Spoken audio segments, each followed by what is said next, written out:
शीत काकरे धारणा देले स्वेच्छासाथी चाकरी रे पुनः अवस्थापित दाबी ब्रह्मपुर महानगर निगमर अर्धरात्र धारणा देछंती स्वेच्छासाथी डी पार्वती रेड्डी। आज को 5 दिन धारणा आज कमिशनर कार्यालय सम्मुखें दिन राति धारणा देबे। चाकरी रे पुनः नियुक्ति दाबी करी ब्रह्मपुर महानगर निगम कमिशनर कार्यालय आगरे धारणा रे बसिछंती स्वेच्छासाथी डी पार्वती रेड्डी। मुक्ता काम स्वयं सहायक गोष्ठी को 8,67,000 टंकार काम आसीथिला। सरकारी भावे सेमानंकु 7.5% कमिशन दियाजिबो बोली कुहाजाउथिला, किंतु 2022 मसिया जून मास बेलको नुआ करी कॉर्पोरेटर तांको 4% कमिशन मागिथिला। जून मास बेलको 68,000 टंका बैंक अकाउंट को आसीथिला। सेही समय वार्ड नंबर 12 कॉर्पोरेटर तांको कमिशन मागिथिले, किंतु से न देबारु तांको नामरे मिथ्या अभियोग करी एकपाखिया भावे चाकरीरु बाहर कर देइथिले।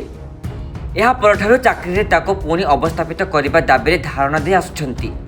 आज राति सारा धारणा देबे तांको सुरक्षा पाई पुलिस व्यवस्था करा जायछि। ए जे तांको कोनोसी प्रतिश्रुति दिया जाय नथिबा कहिसंती पार्वती। मो चाकरी मते दिया जो बोली मो धारणा बसिया मो स्वच्छ साथी चाकरी करथली 2018 मसियारू मते मुक्तार काम हमर एसएजी ग्रुप को मुक्तार काम देथिले। से मुक्तार कामर कमिशन लगी कमिशन ला हमर कॉर्पोरेटर मो पारे टंका नेइले। आमु जो 10 जन मेंबर टंका जो बांटी कि नेबा कथा से टंकाटा कॉर्पोरेटर नेइले।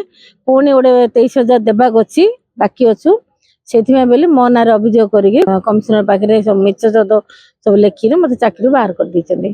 चाकरी बाहर कले 2022 जुलाई 25 तारिख दिन मते लेटर आस्तिला। हाँ मु बहुत थोर आछि, बहुत 2 वर्ष लग बहुत लेटर देछि कमिशनर सार को आ डेप्टी सार को आ सब कलेक्टर ग्रीवेंस 2 थोर जाइथिली। कलेक्टर ग्रीवेंस 2 थोर जाइथिली।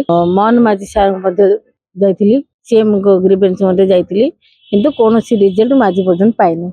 आज मु 3 दिन बसिली। तापर बुधवार दिन मु कहिथिली सार कमिशनर सार को मते शुक्रवार 11टा सुधा जति मते मो चाकरी मते ऑर्डर न देबे ताले मु राति दिन एडे घर करी बसी बोली कहिथिली।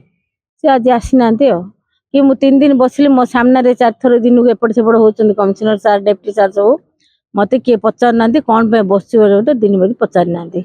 हां जाहेले मु एडे बसी आगे मो चाकरी मते दिया जाओ। मो संगे बहुत अन्याय हेची आ बहुत अन्याय हेची। सेतबे मते न्याय दिया जाओ। मो चाकरी मते दिया जाओ। Please like, share and subscribe to our channel Biplay Parikrama.